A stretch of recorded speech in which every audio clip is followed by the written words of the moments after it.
Assalamualaikum warahmatullahi wabarakatuh. Jumpa lagi dengan saya di channel Sunarios Maba 75. Pada video kali ini saya akan membahas soal SBMPTN tahun 2018, soal nomor 12. Namun sebelum saya lanjutkan untuk membahas soal nomor 12 ini, bagi yang belum subscribe channel Sunarios Maba 75, saya sarankan untuk segera subscribe channel Sunarios Maba 75, karena akan ada video-video terbaru yang lebih menarik lagi. Baiklah, langsung saja kita bahas soal nomor 12 ini. Soal nomor 12, kalimat manakah yang salah satu katanya ditulis secara tidak tepat? Nah, di sini ada 5 pilihan jawaban. Pilihan jawaban A ada kalimat, uji cobakan gagasanmu di depan dewan juri paling lama 30 menit. Yang perlu kita bahas, yang perlu kita garis bawahi dari kalimat ini adalah kata uji cobakan. Kemudian pilihan jawaban B, Provinsi Sulawesi Selatan mendapatkan beberapa penghargaan nasional. Yang perlu kita garis bawahi dari kalimat ini adalah kata provinsi. Selanjutnya pilihan jawaban C ada warga non-muslim di daerahku juga menghadiri acara halal bihalal. Nah, dari pilihan jawaban C ini, dari kalimat ini, ada 2 kata yang perlu kita garis bawahi, yaitu kata non-muslim dan halal bihalal. Selanjutnya pilihan jawaban D, ada kalimat dalam bersepak bola, kerjasama antar pemain sangat dibutuhkan. Kalimat ini ada 1 kata yang perlu kita garis bawahi, yaitu antar pemain. Lalu pilihan jawaban yang E, orang tua itu kesana kemari mencari kebutuhan hidup keluarganya. Nah, kalimat ini yang mana yang perlu kita garis bawahi?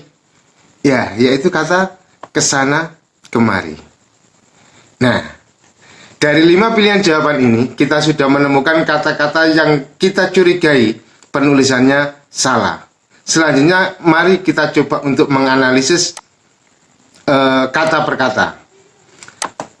Kita masih ingat sebuah teori yang menyatakan bahwa gabungan kata mesti ditulis terpisah jika gabungan kata tersebut merupakan kata majemuk atau istilah khusus.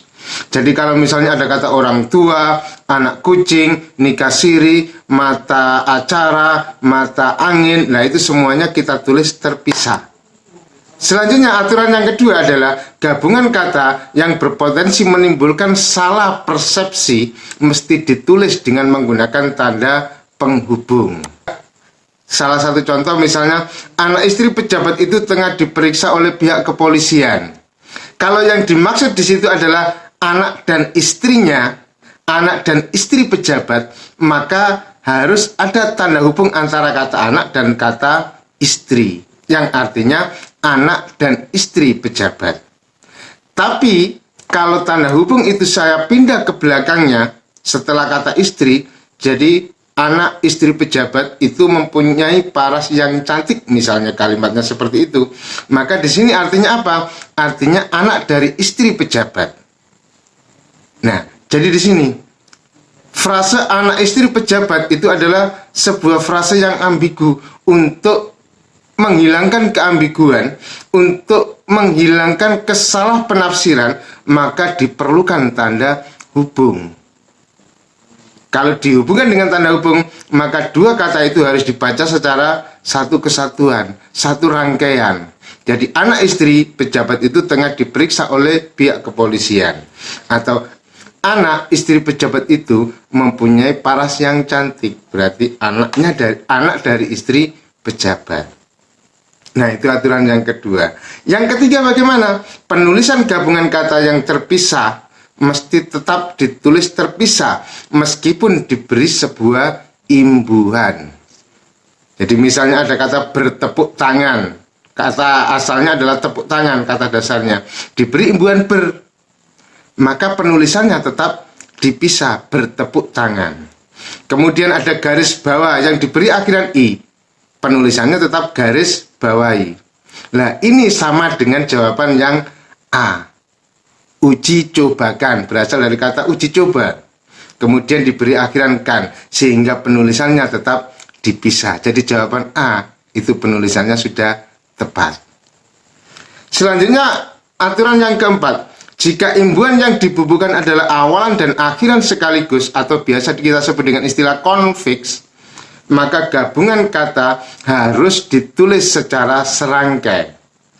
Misalnya mempertanggungjawabkan, nah itu ditulis serangkai. Mengapa? Karena mendapatkan awalan dan akhiran secara bersama-sama. Begitu juga dengan kata disebarluaskan, misalnya seperti itu. Ada di dan ada kan, sehingga sebarluas ditulis serangkai, disebarluaskan. Ditandatangani, misalnya seperti itu. Tanda tangan asalnya ditulis terpisah.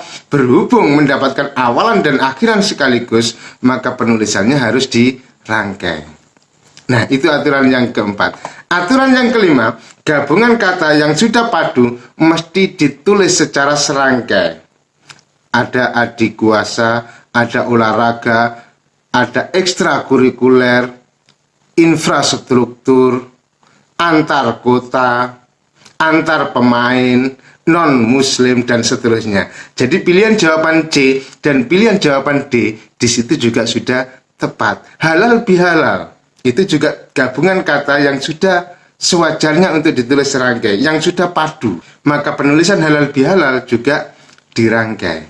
Nah, kita sudah menemukan pilihan jawaban yang penulisannya sudah tepat. Ada A, kemudian ada C, dan ada D.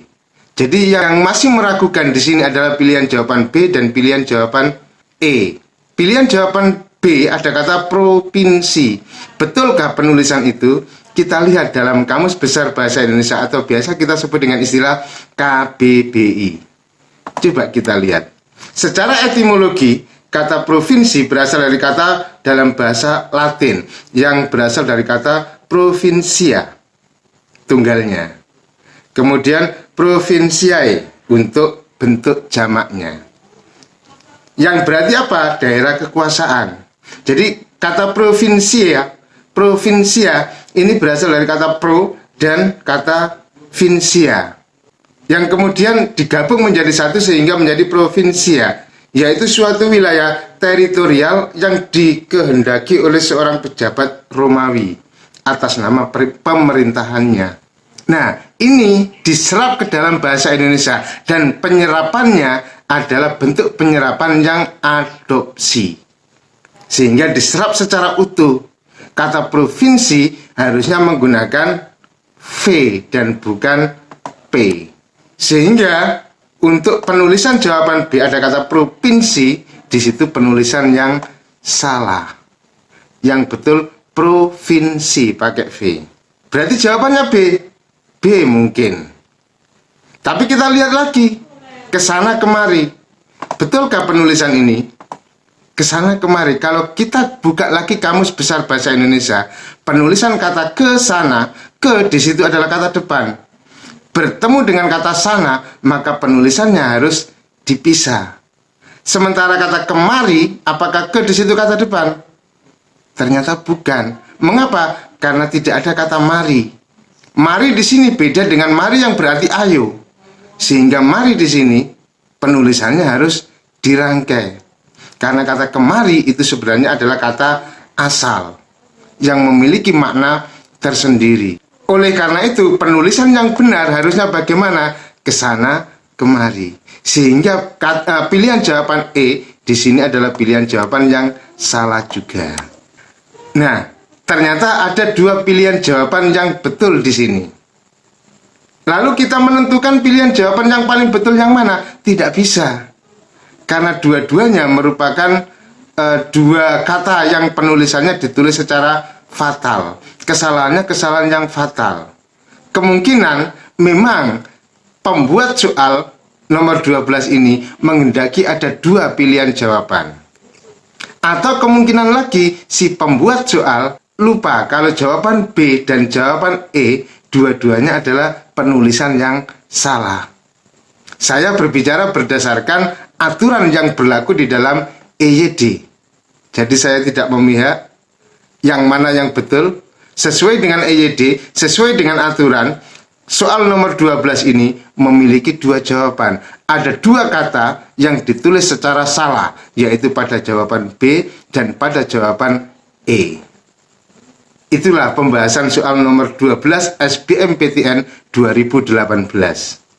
Mudah-mudahan ada manfaatnya, dan jangan lupa untuk subscribe channel Sunario Semaba 75 supaya mendapatkan video-video terbaru dari saya. Demikian, wassalamualaikum warahmatullahi wabarakatuh.